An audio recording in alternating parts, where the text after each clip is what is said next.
चचा चमन मोहल्ले के सबसे कंजूस आदमी थे। उनके घर कोई मेहमान चला जाए तो रस्मी गुफ्तगू के बाद पूछते हैं कि चाय तो नहीं पियेंगे ना, क्योंकि चाय बहुत नुकसानदेह है। हाँ, शरबत थोड़ा गर्म है, चलेगा क्या? केक बिस्किट वाली दुकान अभी बंद पड़ी है, क्या करूँ? समोसे वाला तो अभी तेल गरम कर रहा है, अभी काफी वक्त लगेगा। आप कहाँ इतनी देर बैठे रहेंगे?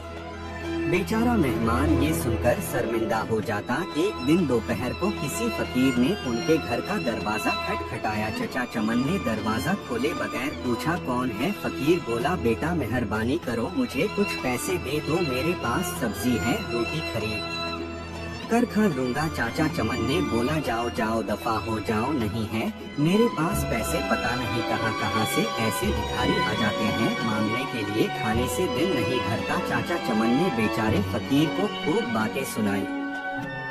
फकीर मायूस हो गया। आखिर उसकी जुबान से बद्दुआ निकली, अल्लाह तुझे हमेशा खाने से दूर रखे, तो भी कुछ ना खा सके। इतना कहकर वो फकीर वहाँ से चला गया। कुछ दिन बाद चचा चमन के पेट में सदीक दर्द उठाकर इतना सदीक था कि वो तड़प उठा। घर वाले उनको हॉस्पिटल ले गए। हॉस्पिटल में चचा चमन के मुख्तलिफ टेस्ट हुए। आखिर पेट के दर्द का पता चल गया। डॉक्टरों ने हिदायत की कि 15 से 20 दिन तक हॉस्पिटल में ही रहना होगा ताकि मुकम्मल इलाज किया जा सके। हॉस्पिटल से जब घर वापस आए तो कमजोरी से निढाल थे, बहुत बुरा हाल था।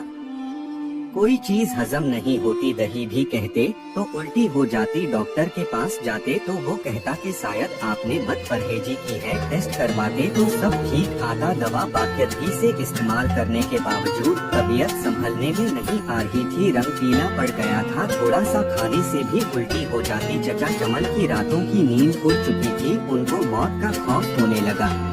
सोचते सोचते उन्हें नींद आ गई। ख्वाब में देखा कि गुलाब की बेग के पास बैठे हैं, वो सबको चावल बांट रहे हैं। सुबह उठकर चचा चमन ने घर वालों को अपना ख्वाब सुनाया तो उन्होंने मशवरा दिया कि गरीबों को खाना खिलाओ। चचा चमन ने खेरो बावर्ची को बुलवाया और उससे पूछा कि गुलाब की 10 किलो की देग पर कितना खर्चा आ जाएगा। बावर्ची ने खर्च बताया। चचा चमन 10 किलो की देग पर होने वाले खर्च का सुनकर बड़े परेशान हुए, लेकिन फिर सोचा कि शायद खैरात करने से मैं ठीक हो जाऊं।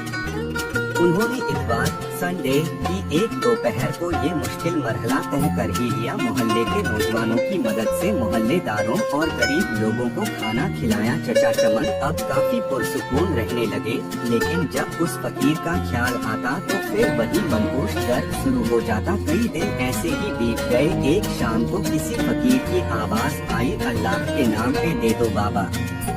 चचा चमन भाग कर गए तो देखा कि वही फकीर खड़ा था जिसने उन्हें बददुआ दी थी। चचा चमन उस फकीर का हाथ पकड़कर अपने घर के अंदर ले आए। फौरन ही उन्होंने अपने बड़े लड़के को होटल से कई किस्म के खाने लाने के लिए भेजा। कुछ ही देर में लड़का होटल से बहुत से खाने ले आया। चचा चमन और फकीर ने पेट भरकर साथ में खाया। जाते वक्त फकीर बहुत खुश था। एक हफ्ता इलाज के बाद चचा चमन मुकम्मल तौर पर सेहत याब हो चुके थे। प्यारे दोस्तों, अगर आप लोगों को हमारी ये पोस्ट पसंद आई हो और अगर आपको इस पोस्ट से कुछ इल्म हासिल हुआ हो तो नीचे दिए गए शेयरिंग बटन को दबा के बराए मेहरबानी इस पोस्ट को शेयर जरूर कर दे। शुक्रिया।